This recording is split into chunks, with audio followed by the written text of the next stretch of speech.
What up guys, my name is Regardt and I'm coming to you with another NAG video review. In this week's episode, I'm showing you something really exciting. You've seen it in all my videos, I just haven't introduced it yet. Take a look at this.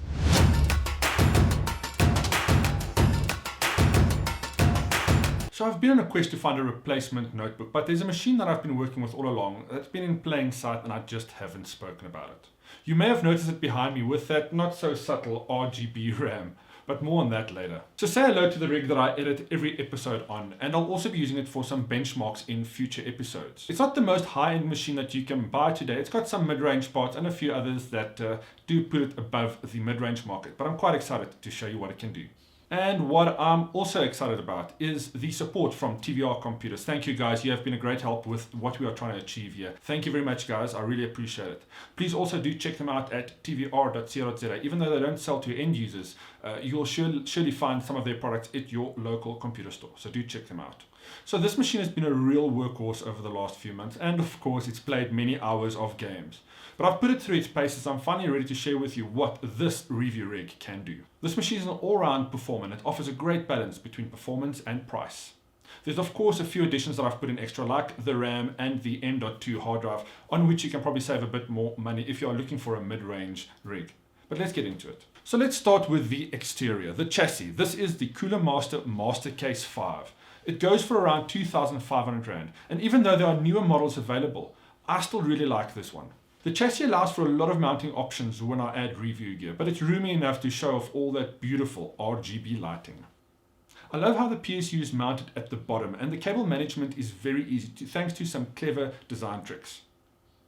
There's a single fan in front, two USB 3.0 ports on top, and it has two carry handles. Don't laugh, I still carry my PC around from time to time. The PSU is a Cooler Master 700 watt and it delivers plenty of power for this machine. There's no RGB unfortunately, but we'll leave that for another upgrade at another time.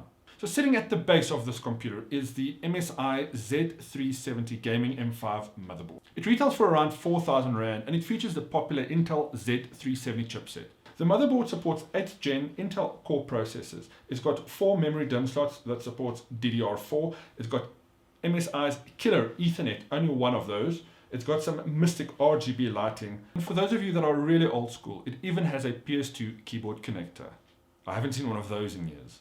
Sitting at the heart of this machine is the Intel Coffee Lake Core i5 8600K processor running at 3.6 GHz. And it features 6 cores. In fact, this is Intel's first 6-core i5 processor. This Core i5 8600K is a great overclocker and I've had some really good results, but more on that later. Now lighting up this PC from miles away is the gorgeous XPG Spectrix D40 DDR4 RAM. There are 4 sticks of 8GB in this machine for a combined 32GB of awesome video editing RAM. The price for these are around 7,000 Rand, but you can also pick up individual sticks. The RGB on this is really nice and much nicer than most of the other RGB enabled RAM that I've seen on the market. Storing all the data, I've got an XPG GameX S11 M.2 drive with 480GB storage capacity.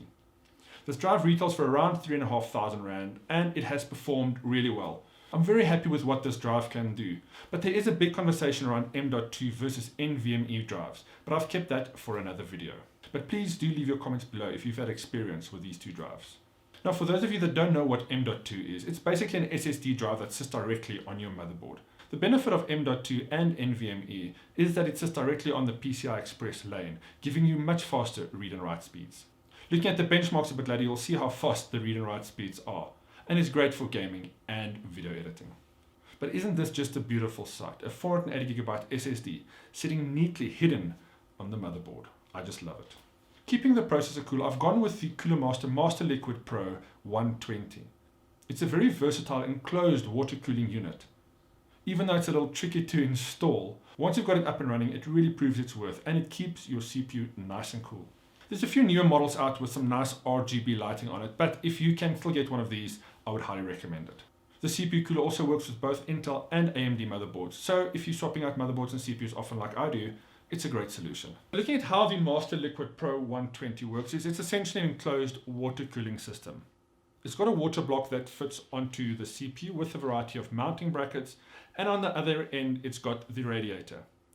The radiator comes in 3 parts. There are 2 fans and the radiator head, and you can mount this really in any way you want. The reason why I went for this configuration is so that I can free up more space on the inside should I need to move things around or replace a CPU. It just makes my life easier.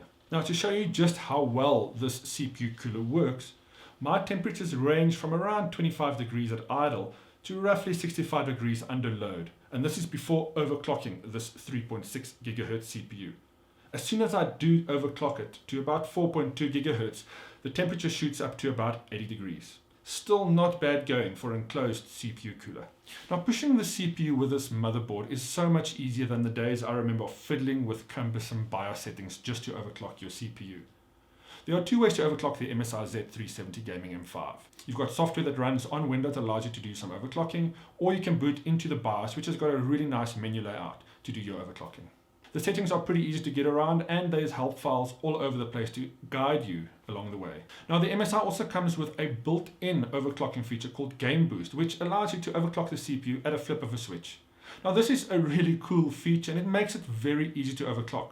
In doing so, I was able to push this 3.6 GHz Core i5 to around 4.2 GHz, and the performance really paid off. I guess you can say now everybody can overclock, but it's nice that motherboard manufacturers are supporting this feature and supporting the craft of overclocking. Of course, if you want to still do the hardcore overclocking, you'll just boot into the BIOS and take it from there. Now, last but certainly not least is this beautiful MSI GeForce GTX 1070 Ti graphics cards with 8 GB of RAM. This GTX 1070 Ti features those aggressive looking fans that we've seen on other MSI cards. It also features a twin Frozer technology that essentially stops the fans from spinning unless the GPU is under load.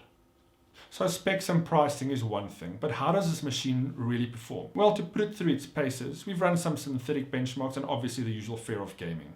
Now, 3D Mark on this machine delivered a very respectable score of 6,500. VR Mark also showed that this PC is very capable to handle VR with a score of around 10.8. I also ran the Superposition benchmark, which delivered a base score at 3.6 GHz of around 10,000.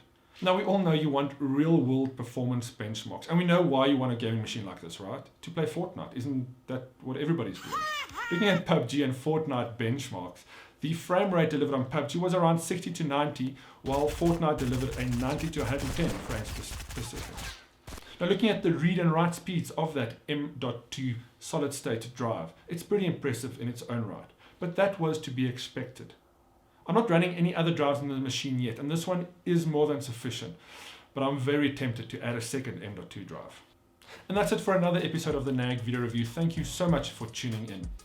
If you like this video, please hit that like button and do subscribe to the NAG channel. From Regardt and the NAG team, until next week, ciao ciao.